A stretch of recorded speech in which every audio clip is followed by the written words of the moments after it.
આજની ધર્મકથા. પ્રણામ.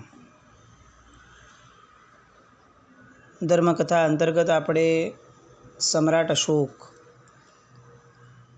અને સમ્રાટ અશોકની પછીથી જે જીવનકાળ દરમિયાન એમના પુત્ર કુણાલ અને ત્યારબાદ એમના પુત્ર સંપ્રતિ, એ બધું જે આખી ઇતિહાસની ધારાઓ થઈ, એ ધારાઓના આસપાસમાં આપણે આપણા સત્સંગને ચલાવી રહ્યા છીએ. ગયા વખત સુધી આપણે જોયું કે સમ્રાટ અશોકે કલિંગના વિજય બાદ અત્યંત વૈરાગ્ય પોતાને જે અંદરમાં પ્રગટ્યો અને એના પછીથી કાયમ માટે પોતાના જીવનકાળ દરમિયાન તે રક્ત રંજી એવા રણક્ષેત્રથી દૂર રહ્યા અને એમના જીવનની અંદરમાં જે પરિવર્તન આવ્યું એ પરિવર્તનનો લાભ આ આખા ભારત વર્ષે અનુભવ્યો. અહિંસા પરમો ધર્મ, આ જે સૂત્ર હતું એ સૂત્રને એમણે જાણે જીવનનો મંત્ર બનાવી દીધો હતો. સમગ્ર ભારત વર્ષની અંદરમાં નિર્દોષ પશુ પક્ષીઓનો મહારાજા અશોકના આ પશ્ચાતાપના કારણે ખાસો એવો અભયદાનનો ભાવ લોકોની અંદરમાં એમણે પ્રગટાવવાનો શરૂ કર્યો હતો.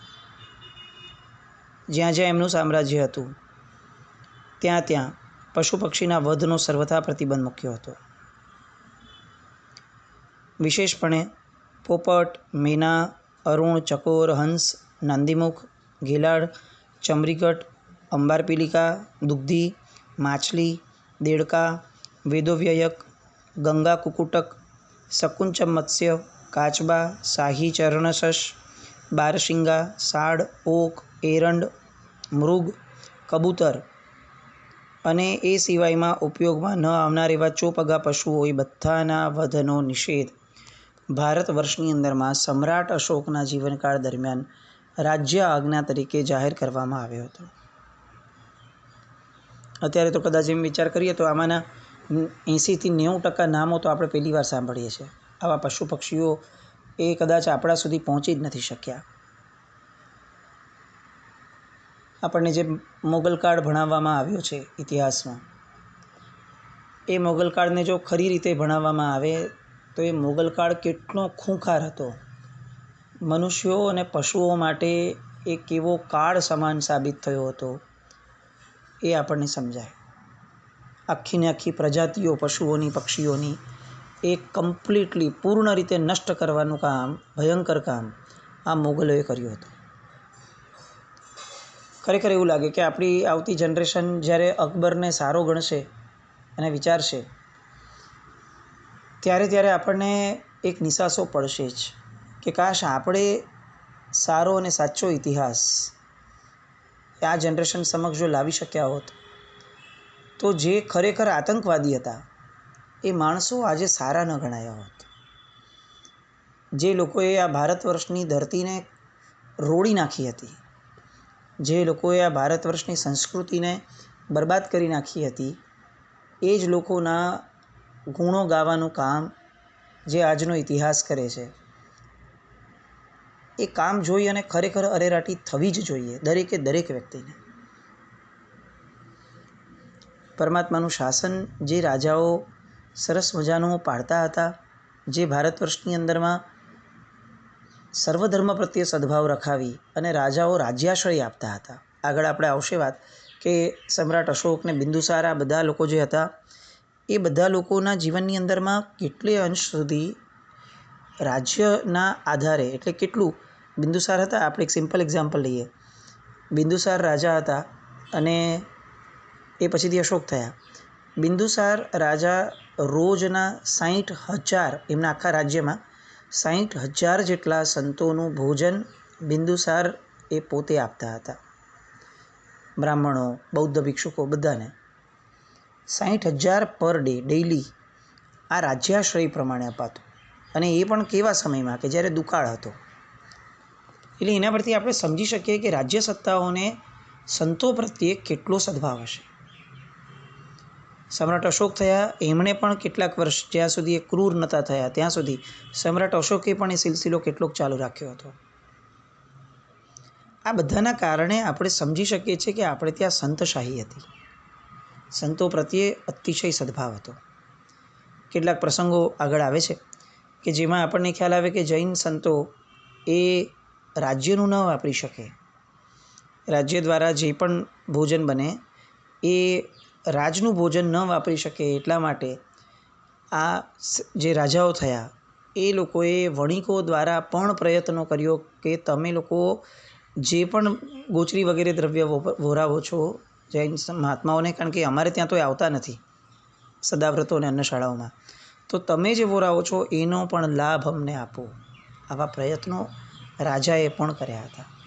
એ કેટલા બરાબર રહ્યા અને શું ન રહ્યા એ આગળ આવશે વાત, કે ભાઈ મહાત્માઓનો એ આચાર કરતાં અલગ થતું હતું. પણ મૂળમાં અહીંયા આપણી જે પરિપ્રેક્ષમાં વાત કરીએ છીએ એ આ છે કે આ રાજાઓને સંતો પ્રત્યે સદભાવ અનહદ હતો.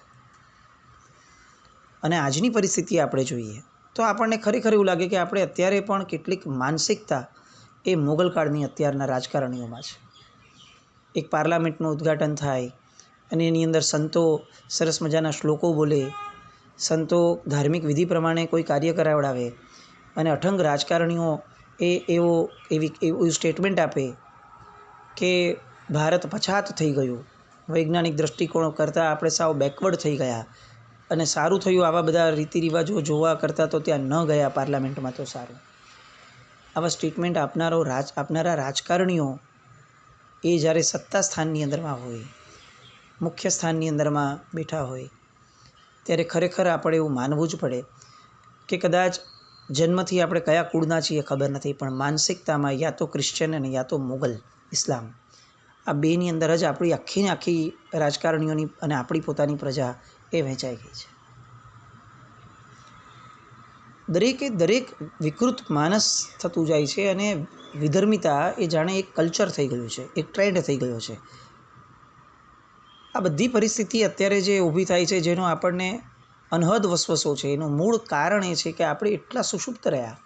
ઘણા કારણો હશે, પણ આપણે એટલા બધા સુષુપ્ત રહ્યા, આપણે આપણા ઇતિહાસના ગૌરવને આપણા લોકો સુધી પહોંચાડ્યો જ નહીં અને બીજા લોકો એ આપણા લોકોને ભરમાવી જાય પછી આપણે એનો વાંક કાઢીએ કે જુઓ આ લોકોએ કન્વર્ઝન કર્યું, પણ મૂળમાં તો આપણો ઇતિહાસ આપણે આપણા લોકો સુધી પહોંચાડ્યો નહીં, એ જ સૌથી મોટો ગુનો હતો.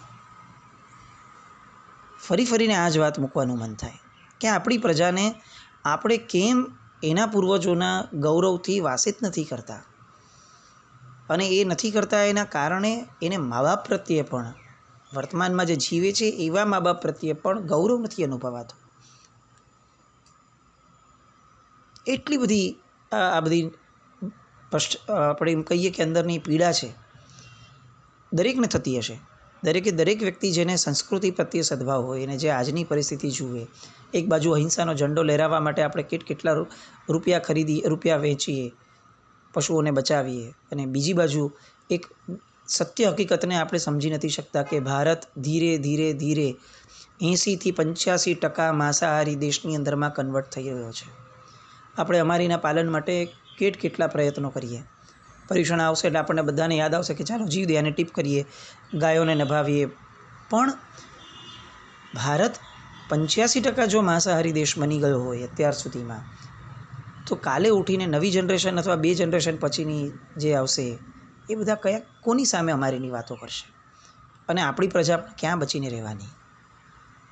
આ બધા વિચાર આપણને નથી. આ સમ્રાટ અશોકે અમારી પડાવી અને એ ધાર્મિક દિવસોની અંદરમાં તો કમ્પ્લીટ હિંસા ન કરવાનો પડ એ એનામાં હતો.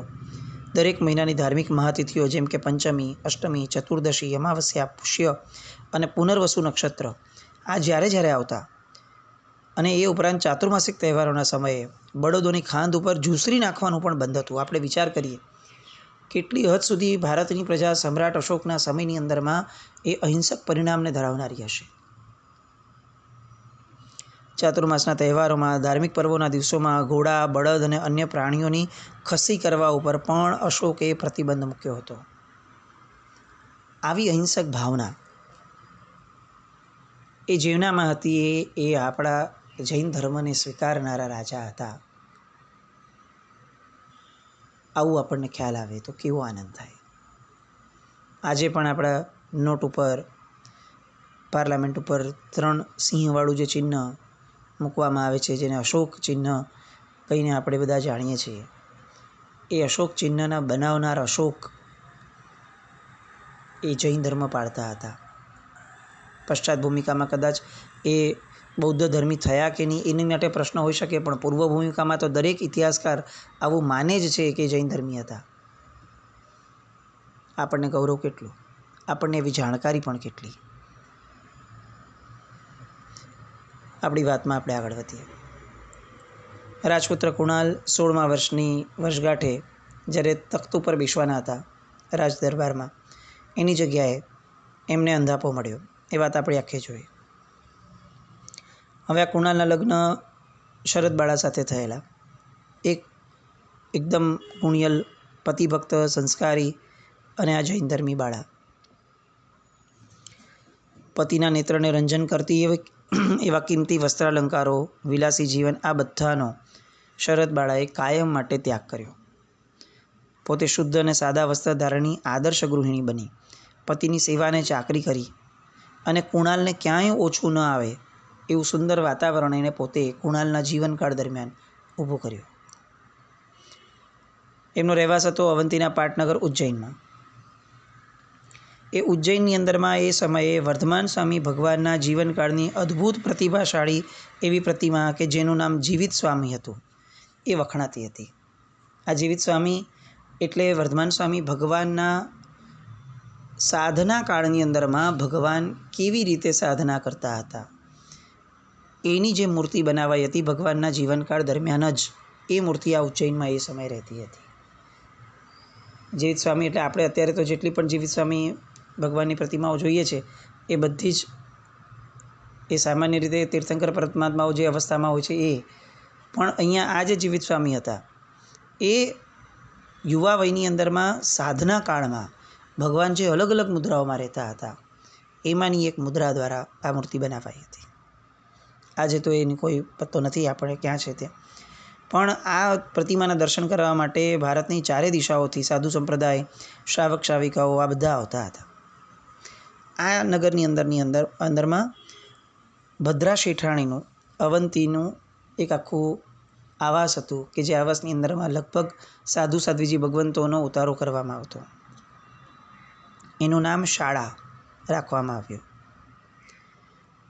હવે આ શાળાની અંદરમાં અનેક મહાત્માઓ, 14 પૂર્વોત્તર મહાત્માઓ, લબ્ધિવંત જ્ઞાની ગુરુ ભગવંતો જે એ સમયે વિદ્યમાન હતા તે બધા જ પધારી અને અવંતીનું ગૌરવ વધારતા હતા. આવે એટલે રાજાને પણ ઉપદેશ આપે. મૂળમાં એ સમયે આખું જે રાજ્ય હતું બિંદુસાર અને અશોકના રાજ્યકાળ દરમિયાન એ 2 ભાગમાં વહેંચવામાં આવેલું હતું. એક હતું ઉત્તર અવંતી અને બીજું હતું દક્ષિણ અવંતી. ઉત્તર અવંતી જે છે એનું પાટનગર હતું ઉજ્જૈન અને દક્ષિણ અવંતી હતું એનું પાટનગર હતું વિદિશા નગરી. આ વિદિશા પણ યાત્રાભૂમિ તરીકે પ્રસિદ્ધિને પામી હતી.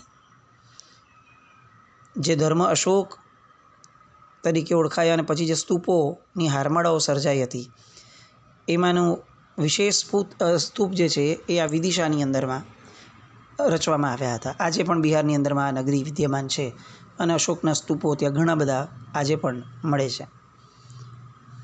હવે કુણાલની ધર્મપત્ની શરદબાળા પણ એ ત્યાંની જ હતી, જે એક આખો પ્રસંગ બની ગયો કે જેના દ્વારા ઇતિહાસની અંદરમાં મહારાજા કુણાલ એક પિતૃભક્ત તરીકે ચિતરાયા.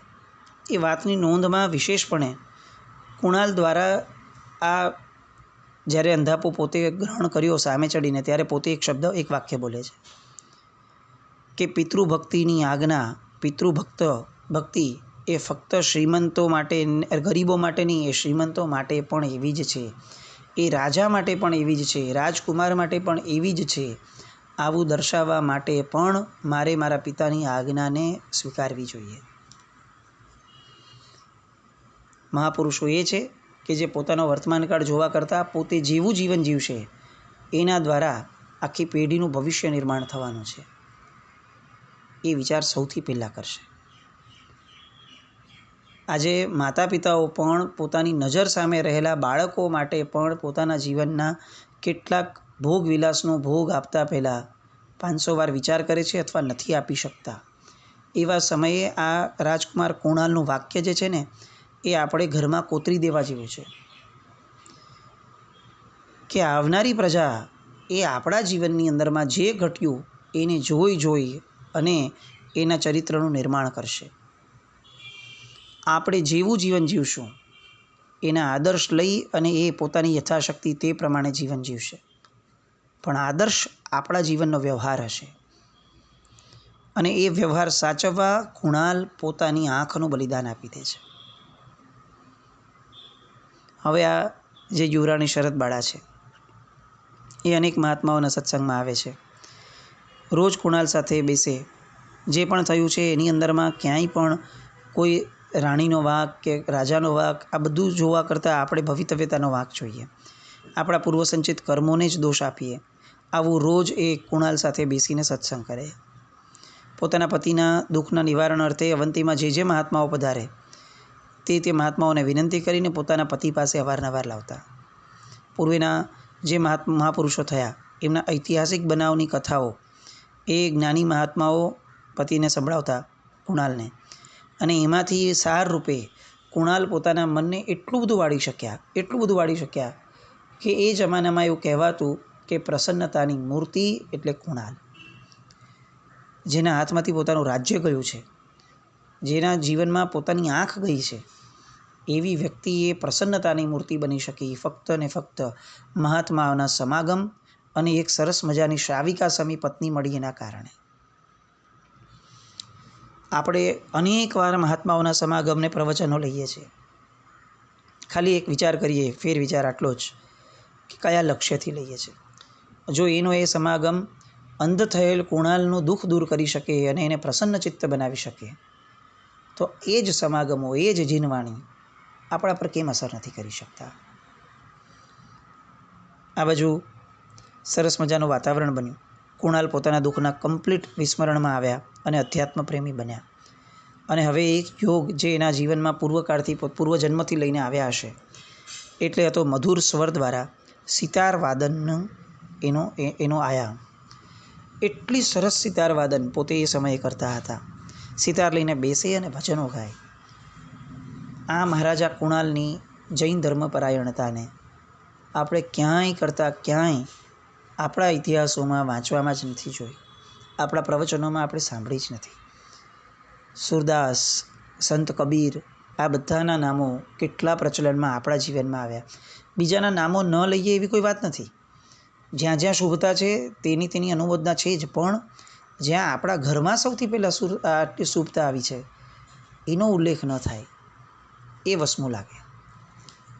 ખરેખર આ ચરિત્રની આ વાતને આપણે જીવનમાં યાદગાર રાખવા જેવી કે જ્યારે કોઈ કંઈ બોલે કે ભાઈ આ થયા, સુરદાસ તરીકે, અંધ તરીકે કુણાલની જે ભક્તિ જૈન ધર્મ પ્રત્યેની, પરમાત્મા પ્રત્યેની, અધ્યાત્મ પ્રત્યેની જે છે એ આપણા વચનમાં ઠેર ઠેર આવવી જોઈએ વારંવાર. લોકો રીતસર ભજન સાંભળવા માટે આવતા અને એ આમ સિતાર લઈ અને પોતાને જે મનમાં સ્ફુરે એવી તુરંતની રચનાઓ પણ પોતે કરતા. આવા સરસ મજાના કવિ, આવા સરસ મજાના ભક્ત કવિ એ કુણાલ. સમય વીતતો ગયો. એક દિવસ રાત્રિનો પાછલો પ્રહર હતો અને શરદબાળાએ પોતાના મુખમાં પ્રવેશ કરતા હાથીનું સ્વપ્ન જોયું. એકદમ ઉચ્ચ કોટીનું સ્વપ્ન લાગ્યું. સુગ્ન છે, સન્નારી છે. એટલે તરત જાગ્રત થયા. હાથ પગ ધોઈ પાછળના પ્રહરની અંદરમાં પ્રભુ ભક્તિ કરી. સવાર પડી એટલે પોતાના પતિ સાથે સાગરસુરી મહારાજ એ સમયે બિરાજમાન હતા. એ સાગરસુરી મહારાજ સાહેબ પાસે જઈ અને એમણે વાત કરી કે પ્રભુ મને આવી રીતે આવું સ્વપ્ન આવ્યું છે. એ સાગરસુરી મહારાજ 10 પૂર્વધર હતા. એટલે એમણે જ્ઞાનનો ઉપયોગ મૂક્યો અને એમણે કીધું કે પ્રભુ ભક્તિ પરાયણ આત્માઓ, તમારે ત્યાં ભાગ્યશાળી કુળ શિરોમણી એવા ભવ્ય આત્માનો જન્મ થશે કે જેના હાથે જૈન ધર્મનો મહાન ઉદય થશે. એટલું જ નહીં પણ એના યોગે ભારત વર્ષ આખું એ જૈન મંદિરમય બનશે. જ્ઞાની મહાત્માના મુખેથી આ સાંભળી અને યુગલને સંતોષ અને ખૂબ આનંદ થયો. શરદ બાળાએ પણ પોતાના ગર્ભનું સુંદર રીતે પાલન પોષણ કરવાનું શરૂ કર્યું. ગર્ભાવસ્થાનો કાળ સારી રીતે પસાર થયો. 9 માસ ઉપરાંત કેટલાક દિવસો ગયા અને ઈસવીસન પૂર્વે 257માં પોષ મહિનાના શુક્લ પક્ષની અંદરમાં આ સંપ્રતિનો જન્મ થયો. જો કુણાલ નોર્મલ હોત ને તો રાજ્ય મહેલની અંદરમાં સેંકડો દાસદાસીઓ ચાકરી કરતા હોત, પણ અત્યારે ફક્ત થોડીક વ્યક્તિઓ, ધાવ માતા સુનંદા અને ચંદા નામની દાસી, આટલા જ જણા હાજર. ઉપરાંત ત્રીજો મોટો દુષ્કાળ એ સમયે ચાલુ હતો. જે સમયે સંપ્રતિનો જન્મ થયો એ સમયે પણ કુણાલ એ ભજનની ધૂનની અંદરમાં મસ્ત હતા. એ સમયે અકાળ હતો, એટલે પોષ મહિનો હતો, અને તેમ છતાં પણ દુકાળની અંદરમાં પણ અતિવૃષ્ટિ થઈ, અમિવૃષ્ટિ થઈ, અને એના કારણે આખું નગર એ આ બાળક તરફ સદભાવવાળું થયું. એના આવ્યાથી, એના જન્મના આગમનથી જ સંપત્તિની વૃદ્ધિ થઈ. અને એક મત એવો છે કે એના કારણે જ આ રાજ્યપુત્રનું જે નામ છે એ સંપ્રતિ રાખવામાં આવ્યું, કારણ કે મહાન સંપત્તિનો ભોગતા થવાનો છે, આવું ગુરુ મહારાજ આગળથી સાંભળ્યું હતું. ભજનની ધૂનો જામતી જાય છે, આનંદ અને ઉત્સવની અંદરમાં આખો દિવસ વીતતો જાય છે. આમ ને આમ સંપ્રતિ 6 મહિનાના થાય છે. આખા રાજ્યની અંદરમાં દુષ્કાળ પૂરો થાય અને ઘાસચારાની અને ધાન્યની એટલી બધી વૃદ્ધિ થઈ કે દરેક વસ્તુઓના ભાવ સુકાળના સમય હતા એના કરતાં પણ ઓછા થવા લાગ્યા. એક વ્યક્તિનું પુણ્ય એ આખા વિશ્વ માટે કેટલું ઉપકારક બની શકે છે. અને હવે સંપ્રતિ સંબંધી વાત, કે જે એક સુરદાસ કવિ તરીકે કુણાલ પોતાના દીકરાને રાજા બનાવવા માટે એક આખો અલગ આયામ અને પ્રયત્ન કરે છે, ધાવ માતાની પ્રેરણાથી. એ પ્રયત્નને જાણવા આવતીકાલે ફરીથી મળીએ. જીનાજ્ઞાવૃત્ત કંઈ પણ બોલાય તો મિચ્છામિ દુક્કડમ. જૈનમ જયતિ શાસનમ.